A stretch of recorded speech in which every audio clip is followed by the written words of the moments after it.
Assalamualaikum warahmatullahi wabarakatuh. Perkenalkan, nama saya Muhammad Adrifa dari Prodi Elektro angkatan 2020. Di sini saya akan menjelaskan tentang hakikat sholat. Hakikat sholat adalah menghadapkan hati dan jiwa kepada Allah Subhanahu wa Ta'ala dengan cara yang dapat mendatangkan perasaan takut dan cinta kepadanya, serta menumbuhkan jiwa akan kebesarannya. Sedangkan jiwa sholat adalah menghadap Allah Subhanahu wa Ta'ala dengan khusyuk, atau bisa disebut bersungguh-sungguh atau fokus, ikhlas dan kesadaran hati baik dalam berzikir maupun memuji. Mengapa Allah mewajibkan kita sholat? Ada satu dalil yang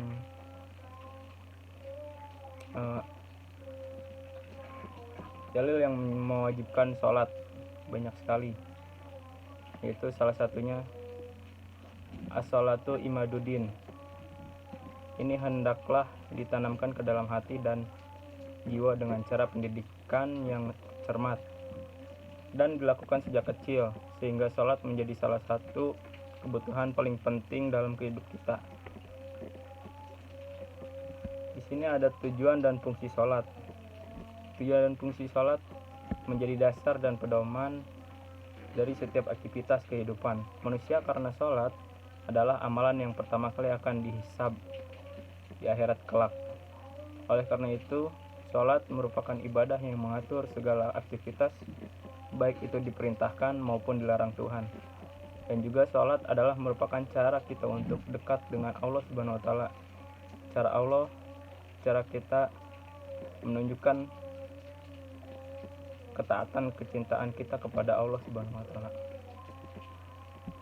Dan juga ada akhlak dalam sholat. Sholat merupakan salah satu ibadah dalam Islam yang di dalamnya terdapat beberapa nilai pendidikan akhlak seperti ikhlas, rendah hati, disiplin, sabar, dan lain-lain.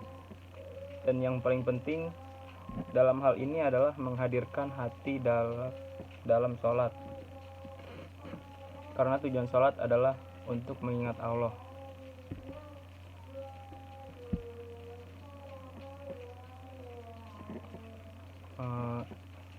Pertama, ada hikmah sholat. 1. Dapat mencerahkan wajah. Sebelum menjalankan sholat, kita diwajibkan untuk berwudu.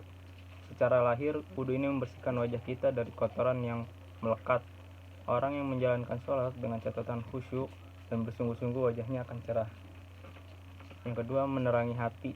Orang yang menjalankan sholat, hatinya akan merasa lebih tenang. Kita hanya fokus mengingat Allah Subhanahu wa Ta'ala. Yang ketiga, menyehatkan badan. Menjalankan ibadah sholat juga akan membuat badan sehat, sebab ritual dan gerakan sholat seperti halnya orang yang sedang berolahraga, mulai dari kepala hingga kaki, semua kita gerakan. Yang keempat, menjadi faktor ketenangan dalam kubur. Sholat merupakan salah satu bekal amal ibadah yang akan menolong kita kelak di akhirat nanti. Dalam sebuah hadis disebutkan, amal ibadah pertama yang ditanya di akhirat nanti adalah sholat. Karena itu, bagi orang yang menjalankan sholat, insya Allah akan merasa tenang saat di alam kubur nanti, karena akan diterangi dan dari amal ibadah sholatnya itu sendiri. Yang kelima, menjadi sebab turunnya rahmat Allah Subhanahu wa Ta'ala, akan membuka pintu rahmatnya kepada hambanya yang melaksanakan perintahnya dengan menjalankan sholat. Orang yang menjalankan sholat dan terus berdoa, insya Allah akan dibukakan pintu langit untuknya. Dalam artian doanya cepat dikabulkan oleh Subhanahu wa Ta'ala.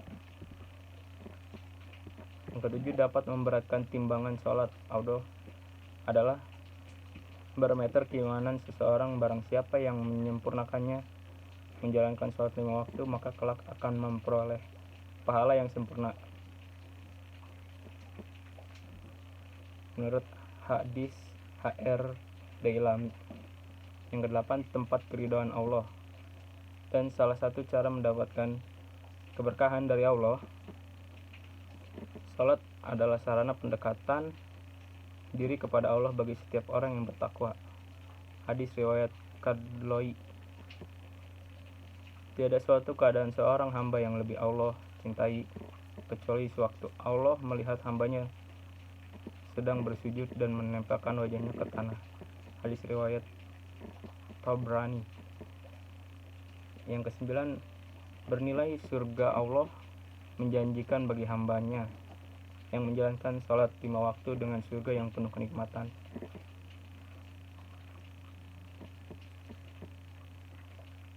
Di sini pun ada makna spiritual sholat. Sholat itu merupakan makanan bagi jiwa kita, ruh kita makanan bagi batin kita, karena bukan raga saja yang harus kita berikan makan.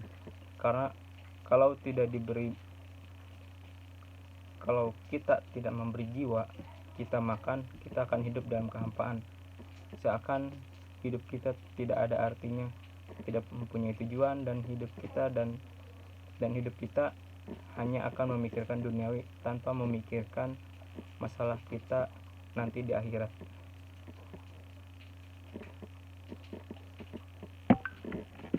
Yang ketujuh,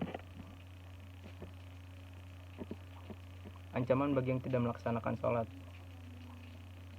Ancaman bagi orang-orang yang meninggalkan sholat. Bentuk-bentuk ancaman tersebut diantaranya adalah azab neraka. Allah SWT berfirman, apakah yang memasukkan kalian ke dalam neraka? Mereka menjawab, kami dahulu tidak termasuk orang-orang yang mengerjakan sholat. Quran surat Al-Mudatsir ayat 43 sampai 42 ayat 42 sampai 43. Kecelakaan bagi orang-orang yang enggan untuk bersujud kepada Allah SWT, dan apabila dikatakan kepada mereka rukuklah, niscaya mereka tidak mau ruku, dan kecelakaanlah pada hari itu bagi orang-orang yang mendustakan. Oke, terima kasih telah melihat video ini. Maaf bila ada kurang kata atau kurang sikap saya. Assalamualaikum warahmatullahi wabarakatuh.